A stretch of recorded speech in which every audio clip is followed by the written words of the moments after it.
We are live in Atlanta. Rob Browne on this Monday morning at the Omni Hotel, downtown Atlanta, Centennial Park. Thank you. Yeah, at SEC Media Days, and throw in a week of Beyonce concerts. The Major League I'm not a Baseball. Beyonce guy, I gotta say. Yeah, I mean, really. And the She's Major all League. country now. I just can't. Yeah, I can't wait to see everybody in cowboy hats and boots. I'll be fine. That's just so weird. Hey, and also the Major League Baseball All-Star game. Yeah. Well, that's always coincides. So Yeah. So it's a tradition, but we have a lot to cover today. First on the docket, SEC Commissioner Greg Sankey will kick things off here in just a minute, so I'll be quick and downstairs. We also today will have Brian Kelly, LSU, will be speaking first. Shane Beamer, South Carolina, and then in the afternoon we'll have Ole Miss, Lane Kiffin.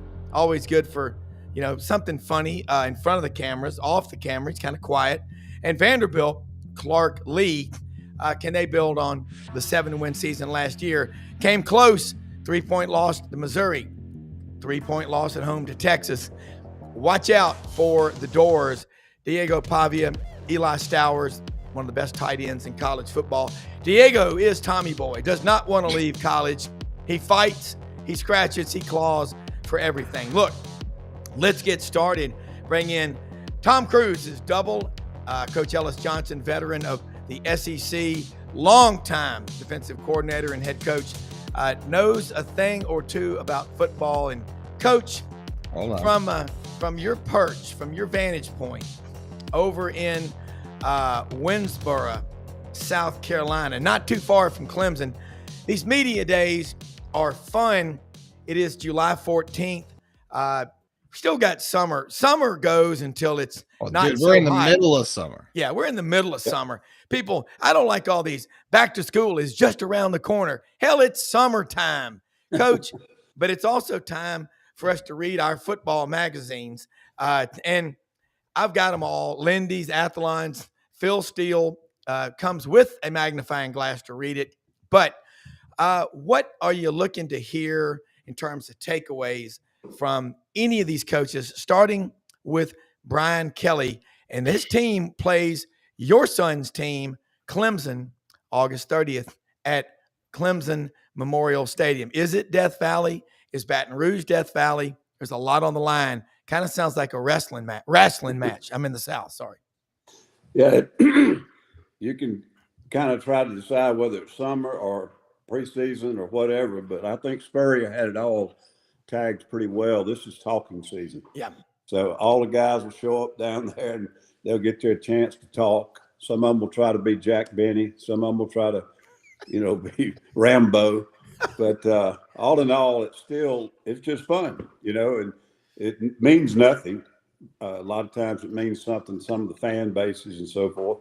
But it kind of gets you excited because it says it's right around the corner. And, it's double digits. It's maybe down to about 30 days. And football practices start even sooner. So as a coach, we were always looking at when was that first day on the field, not the first game. Yeah. The first game would kind of come and almost surprise you because you were so busy. The other thing, I remember one time when I was at the Citadel and as head coach, and my trainer had been there ever since I was a junior in college. And one of the best in the business, Andy Clausen. And he walked in one day after about the second or third game, and he said, well, your season's half over. And we'd gotten off to a bad start. So I thought he was telling me how bad we were and what the season was terrible. What he was saying was that you have already reached the halfway point of your football season if you do it by when you started practice and when you quit playing. And it's amazing, that I said, damn, you're right. It is half over for the players. It is, practice is different. You used to have 3 a days, 2 a days.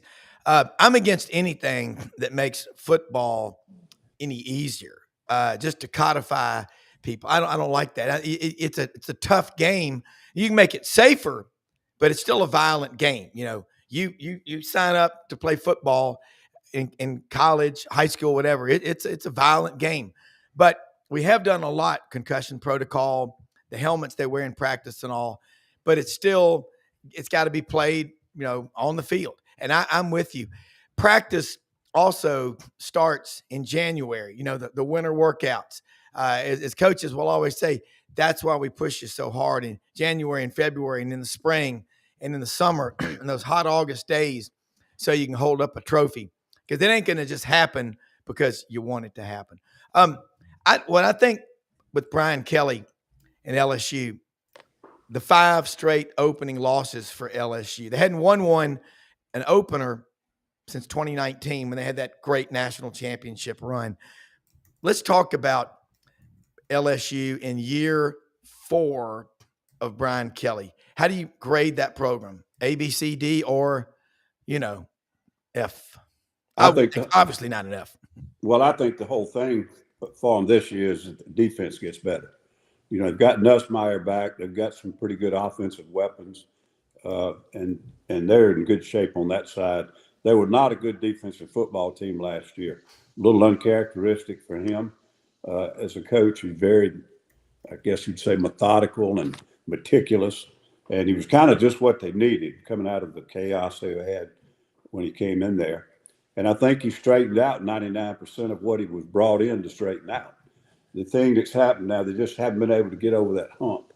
And I think that this might be the year. I mean, if they're good enough on defense, they're going to be really good on offense, provided they don't have any injuries pop up and bite them. But that first game, I mean, Clemson's got them at home, and Clemson's supposed to be a really good football team too. Both of them have experience at quarterback. Both of them have pretty good offensive fronts. So it shouldn't look like an opening ball game. It should look like almost like a bowl game or a playoff game with a lot of good football and very few mistakes. Yeah, I mean, Klubnik, longtime quarterback at Clemson. Garrett Nussmeier, a rare fifth-year senior out of Lake Charles. Of course, his dad, Doug Nussmeier, coached at Alabama, coached at Florida. But it's rare. These are 2 smart veteran quarterbacks. This is going to be one of your better opening games that you'll see anywhere. And again, it's up the rights for Death Valley, and also the ACC pride versus SEC pride. Coach, we talked a lot about these conference and interconference matchups. The way I look at it, it doesn't mean anything in these bowl games. I mean, because if the players are not in the playoff, they really, I hate to say it, they kind of check out mentally. They're there physically, but they ain't there mentally. Regular season matchups like this, if you look at the stats, it's about 500 SEC versus ACC. Yeah, and I think when you talk about individual games, sometimes that can be a little misleading too. Yeah. This one, though, I mean, unless somebody's misevaluated, this one will be a pretty good indicator of 2 blue bloods from those 2 conferences going at it and having one of the better teams in the last 10 years, hopefully. And it'll be a pretty good indicator, I think, of the 2 conferences. I don't think there's any question. The SEC all the way down to the bottom, much tougher conference than the ACC. The teams at the top are usually just as good. They got just as many 4-star, 5-stars. Usually they got a great quarterback. But when you get down past the halfway point, my experience from coaching the SEC, you couldn't play poorly and go out and know you were going to beat Vanderbilt. You better be ready to play. You couldn't play poorly and beat Mississippi State on a given day unless, they didn't play well. So I think sometime in the ACC, that's not true. The Big Ten, I don't think the Big Ten is a real deep conference either, although there have been some things since it's NIL and the portal. It's starting to cause, I think, within conferences, it's starting to cause a little bit of parity, and if you will, it's evening up the talent. Well, and you hear about parity. I think it's been exacerbated, that term and the use of it, because the second and third team guys, we say this all the time, that used to hang around on your depth chart and were willing to be developed are now starting at Indiana with Kurt Signetti, starting at SMU, starting at Arizona State. And it's getting harder. Basically, you can't do a drive-by on your preseason pick in a media poll anymore. Those days are long past us. At Big 12 Media Days last year, which were held in, of all places, Las Vegas, no distractions there. good grief. But they did it. And maybe that explains why they picked Arizona State 16th out of 16 teams in the Big 12. And who won the Big 12? Kenny Dillingham, who looks like he's about 12. Hell of a coach, though. I mean, hey, who doesn't want to look young? Great season. Took Texas to double overtime. So I think for all the fans out there that have this dreaded woe is me about, football's ruined, NIL, blah, blah, blah. I can tell you something right now. You ain't going to be hearing about all that crap at SEC Media Days. It's about coaching, developing, depth charts. I'm sure there'll be some talk about that stuff, but it's just wide open in college football. I've seen no question. This is fun. I'll tell you another. I looked at the predicted top 25 in my Lindy's from last year. Yeah. I had it laying on over my table. All right, I want to hear that. I don't have mine. When I got the new thing, and I said, I'm going to look at this old one and see just comparing things, whatever. But last year, their top 25, they predicted the top teams were pretty accurate. It was amazing. They didn't miss it too bad. When you got down to about 7 or 8 through 25, all sorts of different things. And I think it's an indicator, like you just said, you can't stack depth anymore at the power schools. And so some of these kids that are tired of watching, they know they're good enough to play somewhere in a Power 5, and maybe they'll leave for a little more money too, who knows. But they're leaving and they're playing at these other schools. And that's why you had somewhere like an Arizona State who was not supposed to be very good, but after watching them play in the playoffs, they had some players. That's Scatterboo and some of those guys. And I tell you, the quarterback, I can't spit it out right now, but it's is it Levitz or something? He's going to be about as good as any of them if he has some help around him this year. He's a really good player. Well, and you look at Kenny Dillingham, his track record. I mean, he was at Memphis, I believe, with Mike Norvell. And Norvell can coach. Trust me, he can coach. Then he went to Auburn, Florida State, Oregon, and now Arizona State. A young guy, but I think he's an Arizona State grad. But getting back here in the SEC, the question has been brought up, and we ran an episode of Sidelines last night. Brendan put up on our page with Roman Harper. Is SEC football dominance at an end? Well, it's never going to be at an end as long as they keep playing because it's up for debate. But everybody's coming after the SEC. Last year, Clark Lee at SEC Media Days made a point, and I think it went over a lot of people's heads.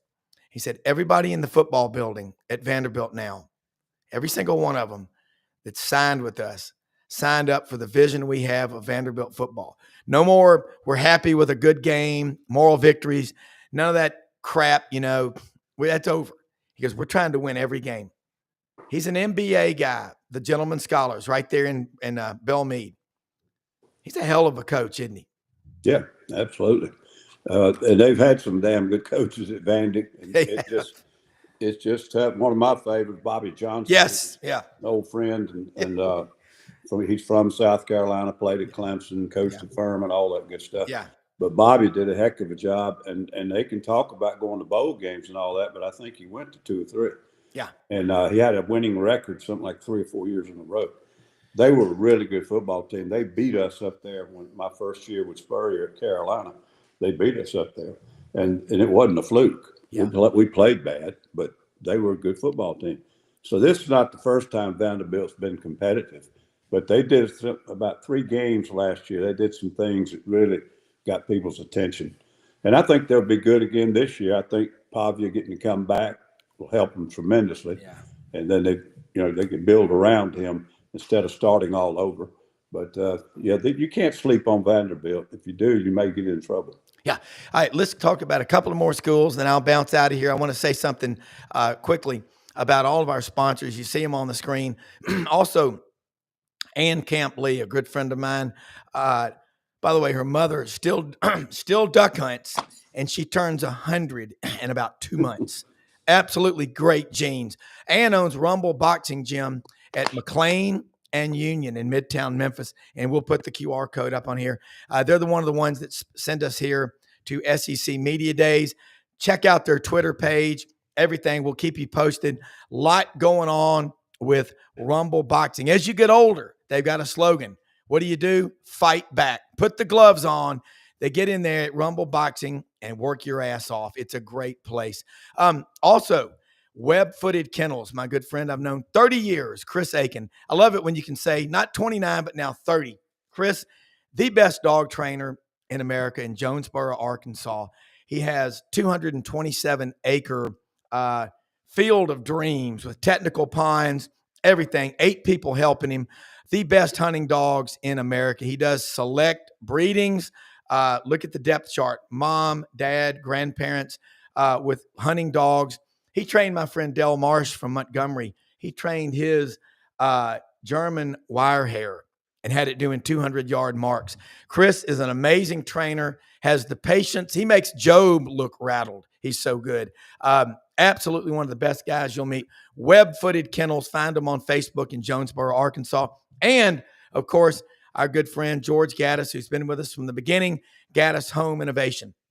I'm going to tell you something. Everybody wants a man cave to watch all their games, to see everything.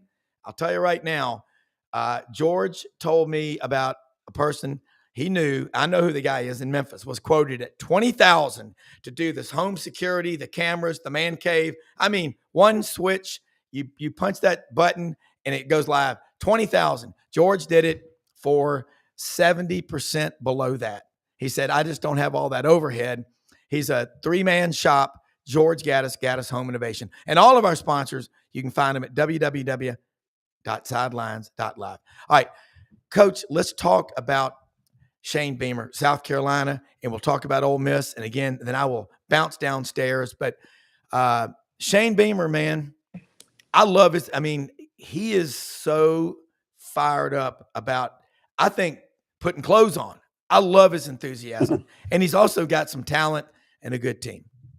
Yeah, I think the key to them this year is 2 things. Is the Sellers play as well as he did in 3 games last year consistently. And then the other thing is they did a great job last year of blending portal guys and some 5- and 6-year players that were still there. And I think it was really great job by Shane kind of bring that together. He's decided, I guess, to build that program on portal. And so it's going to be interesting to see if he has a Florida State last year type of situation occur. You know, it's going to be something that's going to take a lot of glue to hold it together when you bring in all these new people every year. So hopefully they can get that done. But they got a chance to be really good. They lost some really good players on defense, and it's going to drop a notch. But I think they're playing well enough in all other areas that they don't have to be dominant on defense next year. They just got to get some critical stops each game. So he's obviously got a good place, but it's always been right there. South Carolina always gets that 1 or 2, 3 years, and then when it's supposed to have that chance to take another step, they haven't gotten it done. Yeah. Well, and Mr. Sip here is weighing in this morning. He's been drinking the Shadrack's coffee. 2 things he's saying here. Sam Levitt at the Manning Passing Academy in Thibodaux, Louisiana, probably looked the best out of all the quarterbacks. Now, I wasn't there, but that's a hell of a statement. Also, best hunting dog is the one you find off the side of the road somewhere. Well, that being said, dogs can't read their pedigrees, but their owners can. You better get hooked up with the right trainer. That's why Chris Aiken, Web-Footed Kennels, is so key. Coach, a lot of people will say everybody in the league has had a year of evaluation and tape on Lenoris Sellers. The flip side of that no one ever talks about is Lenoris Sellers has a year's worth of tape on all of his opponents to study as well. Does that mean anything? Yeah, I think it does. His biggest problem is he was not a pure quarterback coming through high school. Okay. He's a great athlete, so forth. I know Clemson didn't recruit him. I mean, they recruited him. They didn't work hard on him because they had Klubnik, and they just didn't know if it was going to work to bring in another quarterback at that time. It was supposed to be, up there 4-star or whatever. So it was really a strange recruiting thing. And as soon as they got him, they saw the raw talent. About every 2 or 3 weeks, I'd have one of my buddies down there tell me that he made a throw that you would not believe. But, those kind of things, you got to put it all together. And is he going to be a consistent quarterback next year? We know he's an athlete, but is he going to be a consistent quarterback? Because he missed some things last year. Not only would he miss some inaccurate throws, he also would miss seeing some things and didn't make the right decision. Now, he's so good with his feet that sometimes he pull the ball down and still hurt you. And he can do that. I mean, he's right there on Cam Newton's physical stature and physical abilities. So he can hurt you with his feet.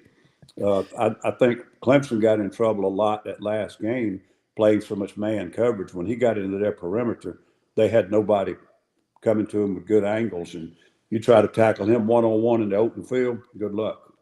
Well, it's tough because people do want to make comparisons between him and Cam Newton, who played right here in Atlanta at College Park High School, and that's a lot of burden on him. All right, that is, but he is a super athlete, and we know he played soccer, 25 goals in 32 games. He's got good footwork and all, and he's turned down a lot of money to stay at South Carolina. That's a good storyline right there. Traces of loyalty. All right, flipping to Ole Miss. The turnover. Lane Kiffin is just, he doesn't really want to go out and kiss some eighth grader's ass, ninth grader, for 4 or 5 years. He's not going to do that. He doesn't like to do that. What he likes to do is buy the pre-owned vehicles. They've had a year or two at another place because we all, that's just how he does it. But it works. Ole Miss has finished in the top 12 in the last 50 or 60 years 4 times. Okay. 3 of those 4 times have happened under Lane Kiffin. You may not like Lane Kiffin because he left Tennessee after 1 year. Al Davis had a problem with him. But you know what? He thought he was young and immature. People mature as they get older. His dad, Monty Kiffin, was a great defensive coach. He grew up drawing plays. Having 35 or 40 people coming and going, is that a lot, or is he just used to it now? That's a lot, but it's happening a lot of places. Yeah. And, I don't know if he's used to it or not used to it, but it's obviously his chosen way to reload. I mentioned the same thing about South Carolina. Yeah. That's how they're going to try to do it. It's not probably the preferred way that a coach would want to do, but if you do go out and sign one of the top 3 quarterbacks in the country, if you got any decent quarterback in your program, there's a possibility the kid won't play the first year. And then he plays 2 years, he's gone. He's in the NFL. That's right. There are a lot of scenarios that kids are just not playing 4 years of football much anymore. And they're certainly not coming in redshirting and playing 4 years of football. Not as a rule. And so guys coming in and out of the door is just becoming the norm now. Yeah. And I think probably coaching in the pros helps you adapt to that type situation. There are a lot of factors, but I tell you, in recruiting a quarterback, there are probably not but about 3 out there every year in high school that could come in and take you to the playoffs and maybe win a big championship, a conference or something like that. So what's the use in trying to build like that when you're going to lose them anyhow and they go to the NFL early? I think sometimes these coaches are probably smart, especially I don't consider Ole Miss has got money, South Carolina's got money. They don't have Ohio State money. They don't have Oregon money. They don't have Texas money. And that's all it's about now is getting a deal set with players and can you pay them enough? If that's, if they want to come to your school, now you got to make sure you can pay them enough. Well, the interesting thing, I think Anwar Richardson, Brendan, we had him on a few weeks ago. OrangeBloods.com covers the Texas Longhorns. God, he's a great reporter. I think he gave us about there's a 30-game metric that the NFL people like to see from a quarterback in college. And that kind of fueled the speculation that Arch Manning, and again, he's got to go out and prove it. He's got the great name, and he's got everything. I don't see him not being successful, which means he likely will play this year and next year, which would be, close to 30 games. They got to have enough on you to know what you're capable of doing. And one thing about Ole Miss, everybody is talking about Austin Simmons, the quarterback that, he was committed to Florida, graduated high school at 16. He's already graduated college at 19. Hell of a baseball player, but he's focused solely on football now. They're building the team around him. The one drive he came in against Georgia back in November, I mean, they're talking about that a lot. But he seems like a mature kid that has his head on right. Then you've got to build the running game, the offensive line. What do you expect out of Ole Miss? Because last year, Kentucky bit them. They were leading the whole game against LSU till the last play in overtime. They lost. And then they lost to a Florida team that was, hotter than a $3 pistol at the end of the season down in the swamp. Of course, a lot of people's dreams are destroyed in the swamp. It's on top of the 150-degree heat. It was a little bit of a crazy season because they had 2 or 3 wins that were just as unlikely. Yeah, that's right. You're going to have that with all the things we've just been talking about with these changing rosters and so forth. But I don't know their personnel as well as I do some other teams. But I can tell you the quarterback will play well. And, I mean, if you look at Jackson Dart, he wasn't supposed to be one of the top 3 coming in the draft this year. Right. I don't know where he got drafted. I think it was like the 5th quarterback taken, might have been a little earlier.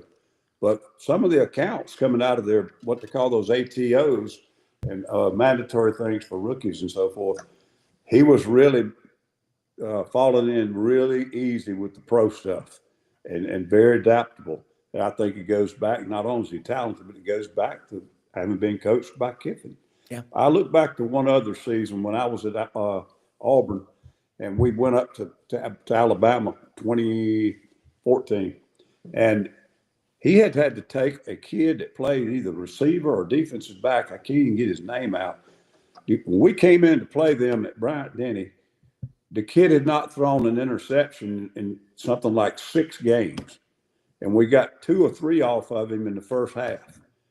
But that kid was playing unbelievably well, and he looked like somebody had been playing quarterback for 15 years in college. Yeah. And it's because of his coaching. Yeah. He's very smart. He's a little bit flippant, his way of handling the press and handling other things, but that's just his shtick. He's trying, but I think that his coaching and his knowledge of the game, and it probably does come from hanging around a dad who had tremendous success, in college and pros. Yeah. All right. One thing I can mention real quickly, Monty Kiffin was one of the nicest people in the business. As a young coach, we got to visit with him at Tampa Bay one year and another place where he was coaching. I think he was down at the Saints. He was always one of the most accommodating people in the business, is sharing some time and talking ball with you. Yeah. And, and I've got to go downstairs, but Yancey Porter talks a lot about Lane Kiffin, just the change in his life. People, they're not paying attention. His whole family's moved to Oxford. I go to Oxford a lot. You're making $8-10 million a year in Oxford, Mississippi. I mean, what's not to like? Look, also pretty cool. We got a follow the other day from Stephen Garcia, now follows and watches the show. So South Carolina, Stephen, don't you? Yeah, we're pretty close. He's a good guy. I thought that's thank you, Stephen Garcia, because I remember fall break 2010 in Hardy, Arkansas, with Bama Boyd watching y'all beat them 35-21 when they were number 1 in the country. So big deal. But look, I'm going downstairs. Brendan, you and Coach will walk it on out from here. Yeah. We're going to be bringing you live updates throughout the day. And then later today, listen, whatever Brendan says, we are going to do it. But thank y'all all for watching and support our great sponsors. We're blessed to have them all. We'll see you shortly. All right, Rob, you have a good day. Coach just dropped off. He'll come back in a second. You'll be checking in. We'll get all sorts of updates. There's Coach. Go do good work. There goes Rob. We'll bring in Coach. Hey, Coach. Hey, I was just for a second there. Yeah, well, that's all right. I was just saying, looking at the schedule today, LSU's Brian Kelly, Lane Kiffin, Shane Beamer, Clark Lee from Vanderbilt. Tomorrow will be Hugh Freeze, Kirby Smart, Josh Heupel, and Steve Sarkisian. Wednesdays, Kalen DeBoer, Billy Napier, Jeff Levy, Brent Venables. And Thursday, Sam Pittman, Mark Stoops, Eli Drinkowitz, and Mike Elko. I've done a bunch of these, and whether it's SEC Media Days or whether it's not, or Big 12 or whatever it is. And I know, Coach, you've been around a bunch of these things. I'm not trying to be a get off my lawn guy, but not a lot is really broken here as far as news, right? This is all, I just saw a tweet that, came out. Well, what's his name's up there doing his opening speech today, and Sankey's, and they're saying, well, he's just spewing facts and not really saying anything. Well, there's not much to say right now, right? No, and I think the most unusual thing he's been dealing with lately, of course, is a little bit of Big Ten, SEC back and forth. But we're going to play 9 games or we're going to play 8 games, conference I'm talking about.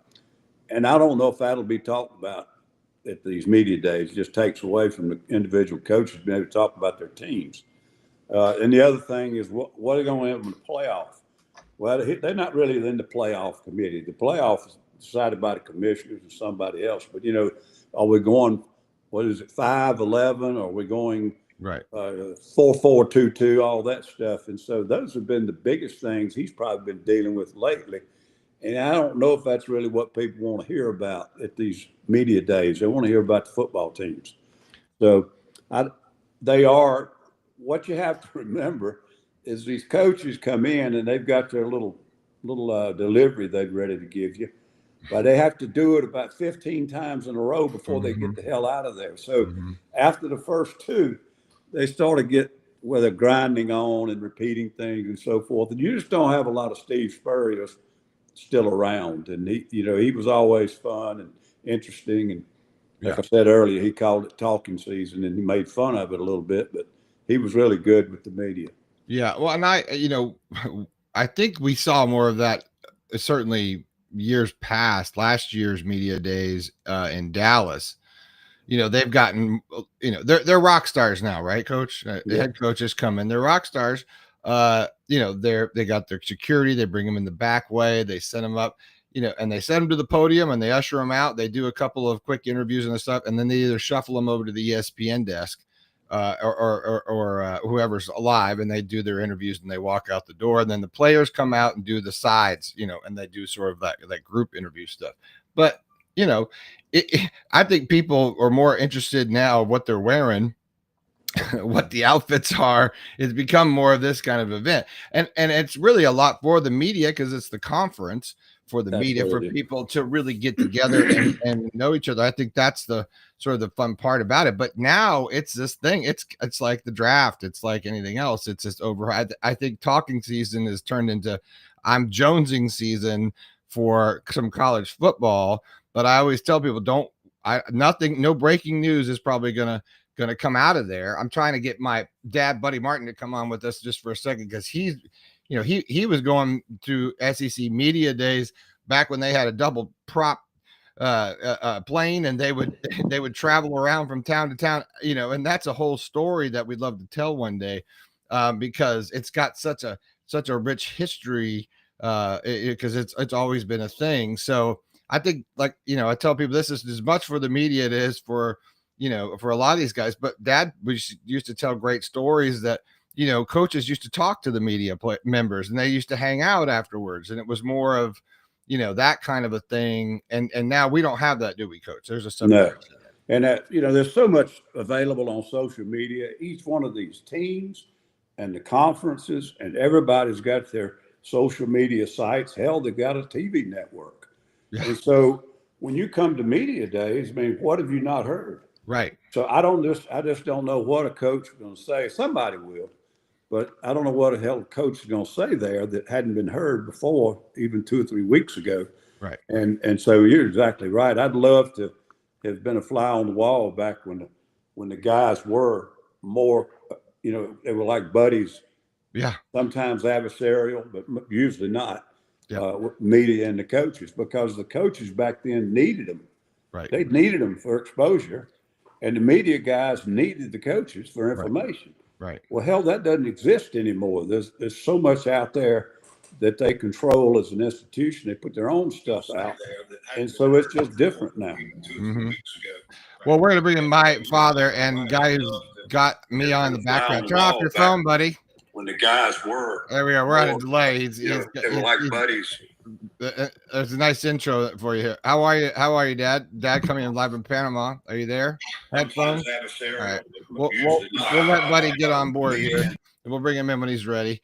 Dad's going to talk to us about some of these stuff. But I was just saying that you could probably, the way you look at the schedule, you could get this thing done in 2 days. It's not a 4-day event. And like if all of us been to conferences, I think they try to make it extended out to make it more of this thing. But a lot of guys come in just for their teams or whatever. And let's see if Buddy Martin's ready now. Buddy, you got it? Yeah. Hey, buddy, turn off your phone there. I'm doing it right now. Okay. Unexpected appearance. Coach, how you doing? Doing fine. Now, Brendan said you're going to tell us a bunch of stories back when y'all used to go to these media days, hang out with the coaches. I can't tell those stories. Well, I used to hear a lot of them about Coach Bryant. And then when I worked there, during summer camp with the kids coming in, the policeman who used to escort Coach, he would be the security at the dorm. Billy was his name. And all these stories we'd heard over the years, he verified about 99% of them. And it was some really good ones. I've got a few Rob Browne stories because that was the era when I came into the league back then, and there's some great ones. Some of them told to me second, third hand, most of them, but he was still the most imposing figure I've ever seen as a coach. And, just the example given often is back in the day, and I wasn't there, when they had the trials, and Coach, you heard about them, Saturday Evening Post. When they sued Saturday Evening Post for a story that was written about a college football fix. And the big drama was when Bear Bryant was going to be called in as a witness in Atlanta. And a couple of friends of mine who were in the media working at the Journal-Constitution, who later became famous sports writers, but they wanted to go in and hear the testimony every day. And so they come into work at the Journal-Constitution in their sports coats and ties, and they go and hang up their coats in the cloakroom. So the boss thought they were working, and walk down to the courthouse to wait to see the testimony. And one day the judge admonished them for coming into his courtroom without a coat and tie. So they had to start wearing their coats and ties. But the day that Bear Bryant took the stand, there was a guy then who was a lawyer, a famous sports writer at the Nashville Banner, Freddie Russell, well-known guy, and he went to the trial. And he talked about it after it was over. He said, when Bear Bryant took the stand, there's never been a more impressive witness on a trial than he was. He was so imposing.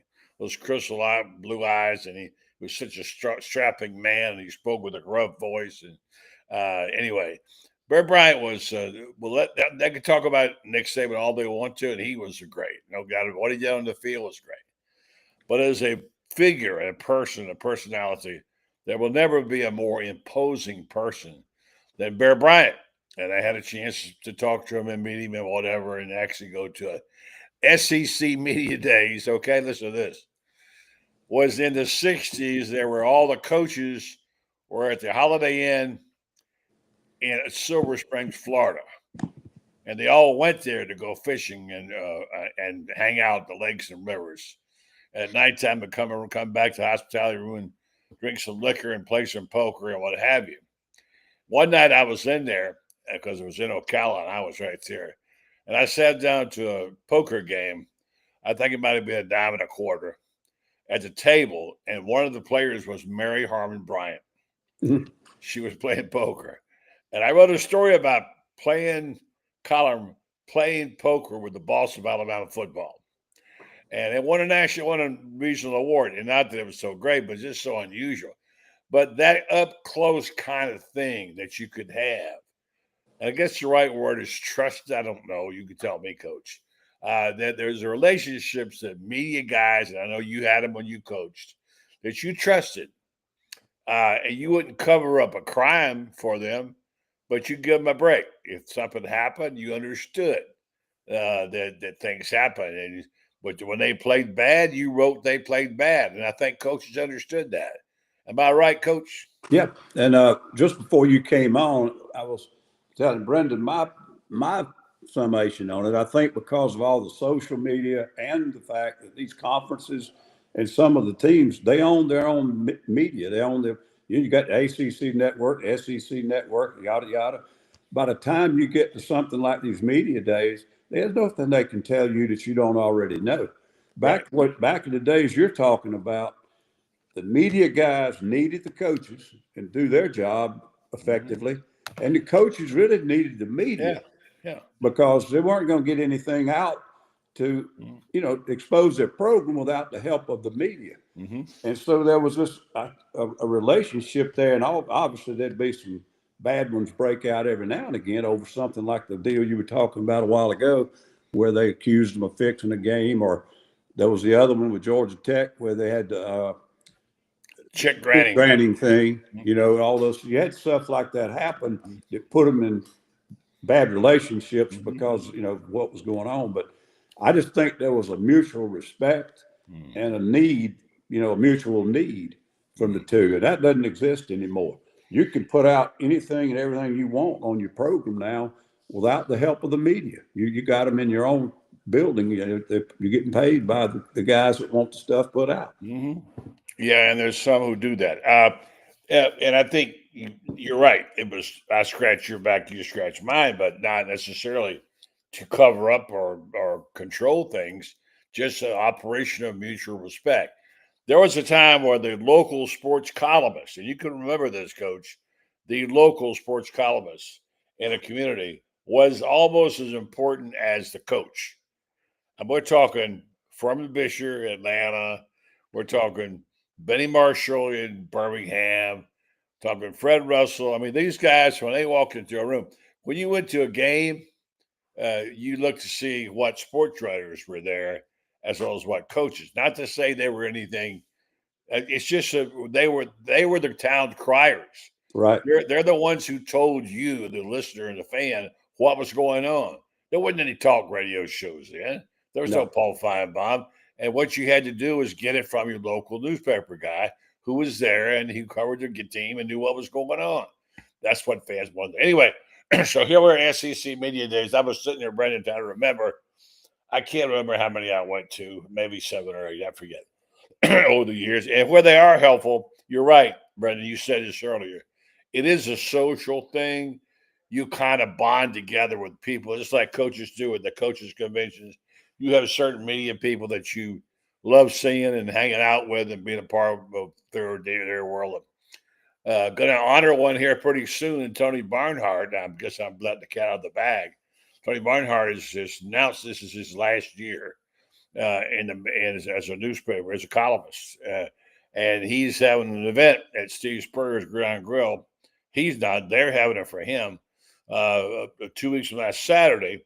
And he's making one stop at each place along the way in the SEC. Now, Tony was about as fair to everybody as you could be. He was from Atlanta and he was a Bulldog, but he didn't let that come into his writing. He treated each case separately, was very objective about it, very good football writer, and a guy that is, I think, was very classed up the media. When he showed up at an event, he was I guess, Coach, you'd understand when I said this. He was a Southern gentleman, okay? And that meant something then different than it means now. And so Tony will be honored by some of us at Spurrier's Ground Grill. But those are like the dinosaurs. Matter of fact, I'm working on a series of podcasts on sports writers. And my friend Woody Page said you call it When Sports Writers Roam the Earth. Because there's not many of them left that like that. And anyway, that's kind of the other view of it. I think it's good to go there. You get a lot of little factoids. You meet people, you see things, but you don't have to be there to understand what's going on. As you point out, Coach, they got their own media network anyway. They got their own. They put out what they want to. Yeah, no question about it. I don't know if you ever remember, there was a guy in Columbia, Herman Helms. And I can remember as a kid, I'm 73 years old, but I can remember as a teenager or junior high, whatever, every now and again, my dad or someone I heard would be cussing him or talking about how he never did anything good for Clemson and all this kind of stuff. Oh yeah. Oh yeah. But he had a lot of power because when he wrote stuff, you know, he had some sources that you didn't have. We didn't have any. Yeah. They didn't have all this other media to go to. A really good friend of mine, he's my age, is Teddy Hefner. Teddy went to South Carolina. He was a good high school athlete, had some offers, but he just went to South Carolina. He started writing for the state paper as a college kid. And when he got out of school for a number of years, I mean, he was really well respected in what he wrote and so forth around that. But as newspapers just disappeared, the state paper now is pitiful. I don't know who the hell owns it, but somebody from Timbuktu owns it. Nobody that works there is from South Carolina anymore.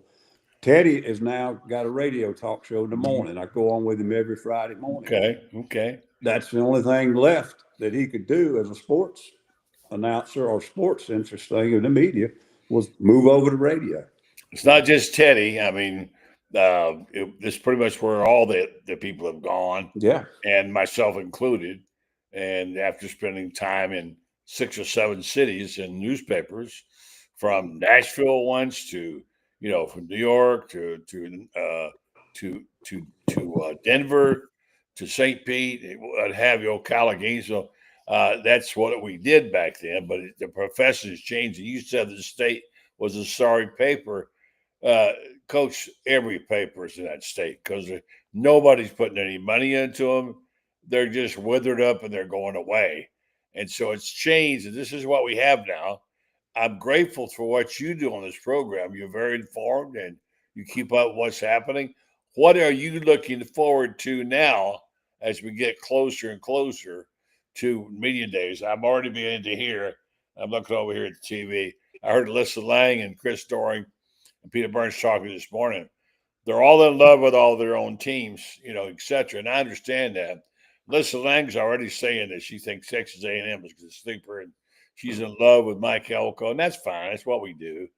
A lot of good things being said about, well, 5 or 6 teams. LSU is one of them. LSU going to turn it around or not? Auburn's got a ways to go. Boy, they're getting some bad press right now. People are really excited about Florida. I would say I could name 5 teams right now that people that really think have a shot of some kind. After Texas, I grant you, Texas is the darling, and Arch Ward is the deal. He'll be on tomorrow. He's a special young man and a great young player. But it's going to be a heck of a football season because there are going to be some upsets. Going to be some guys in there you aren't expecting, and everybody's got good players, Coach. Well, you asked that question, and my wheels started turning. I'm like, hell, I ain't got any clue who might win it. I really do think in the SEC this year there may be 8 teams that could end up number 1. All right. I mean, it's just that now they're not the best 8 teams, but there are 8 teams. If things fell in line for them, they could win it all. They really. And so let's see if we can name them. I'd say LSU. The next one I would call is Texas. Okay. Georgia. Alabama. Okay. And then I think you go to Texas A&M. This is kind of like the next level, but you better they got a way that they could get it done. Texas A&M, South Carolina, Florida. I mean, those teams. That's 8. They've got some weapons and they've got some things on their schedule that if they get through 2 or 3 really, really tough weeks, and somebody else stumps their toe against Vandy like they did last year, I think there are that many teams that could end up winning the thing. But right now, because they've done it before, I'd go with Georgia and Texas, and somebody's got to beat them, before they're going to win that conference. Brett, that sounds about right. And I know it is a wide open. I'm not sure if it's better not to have a dominant team like Alabama or whatever and have all these other teams. Is it better for the fan, or is it better to have all these teams having a shot for the fan?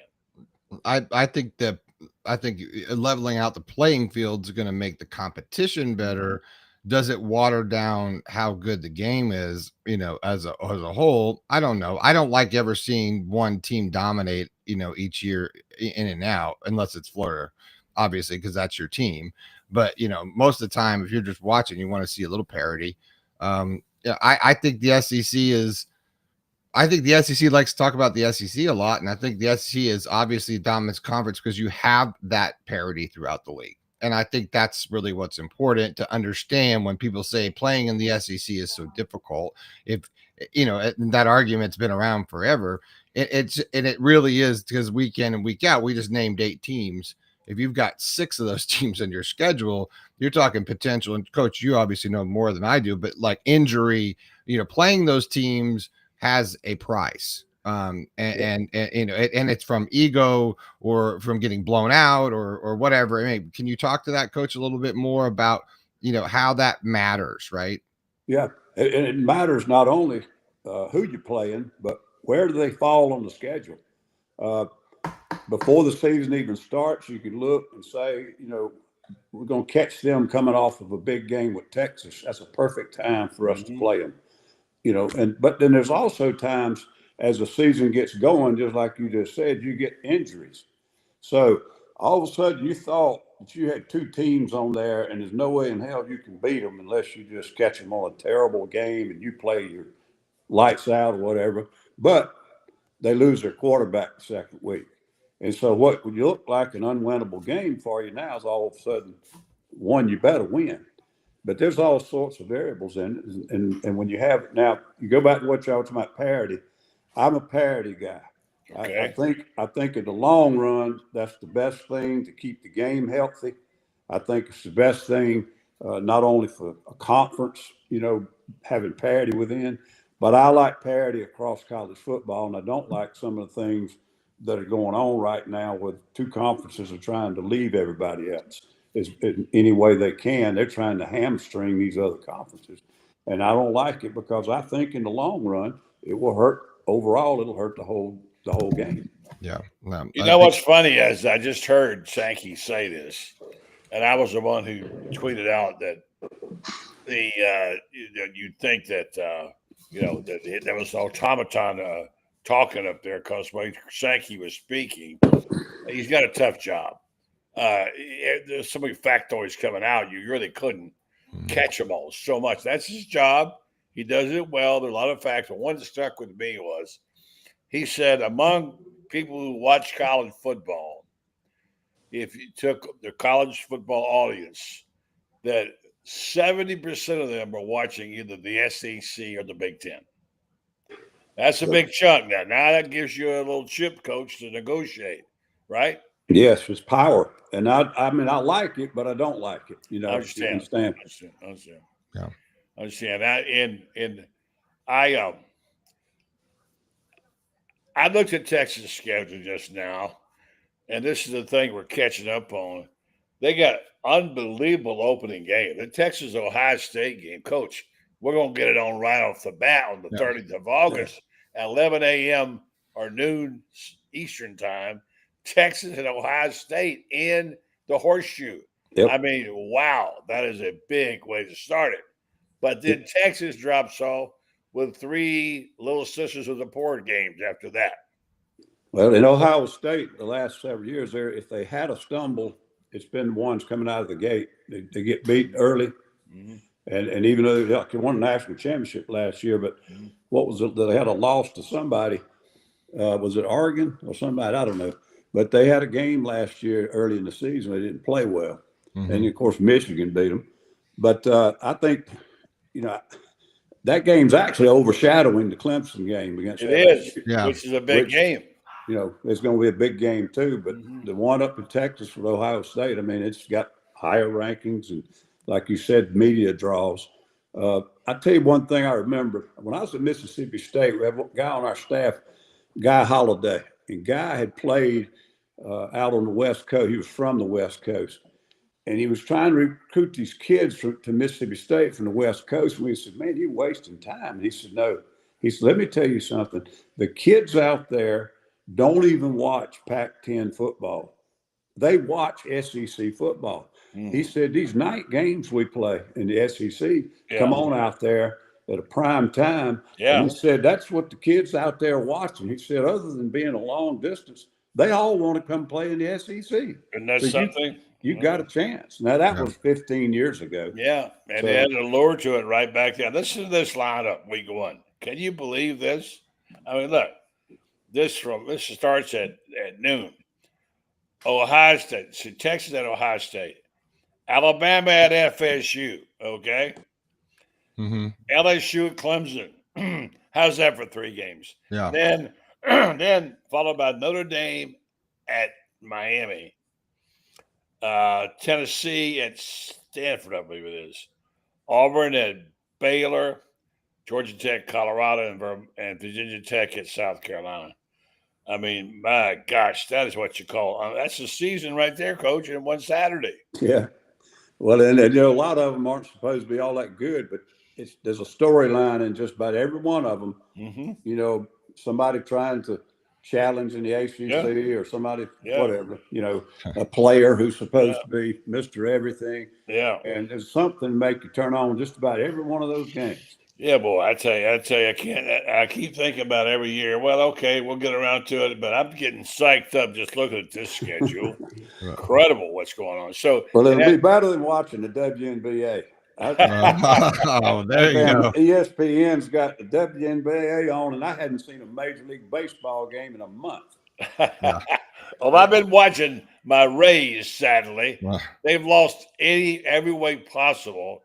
They've lost let's see, I think they're 3-11 or something after starting out gangbusters, and they found a way to lose games I didn't know were possible. Well, unbelievable. But I can't do baseball talk. That's what I say. So, we're talking what we watch right now. I understand. I just want to say Connor O'Gara just tweeted out something you guys were talking about the conferences, and I thought it was pertinent. He says, and we got to wrap it up here, but he says, for those of you who like to speculate about super conferences, welcome to one, end quote, Greg Sankey. That's what there you go. So I heard him just say that. He's right. Right. Good call. Buddy, tell everybody how they can find you tonight, what time and where. Well, yeah, good. And we've had large crowds thanks to you, Brendan, and we're going to be on the usual time at 9 Eastern time, and then we're going to have our QB Shane Matthews is joining us.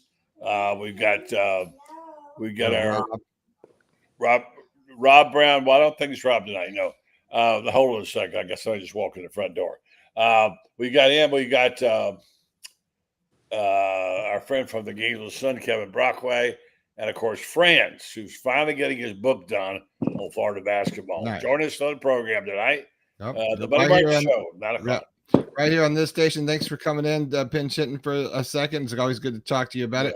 Thank you, buddy. We will see you tonight, 9 p.m. Eastern, right here, guys.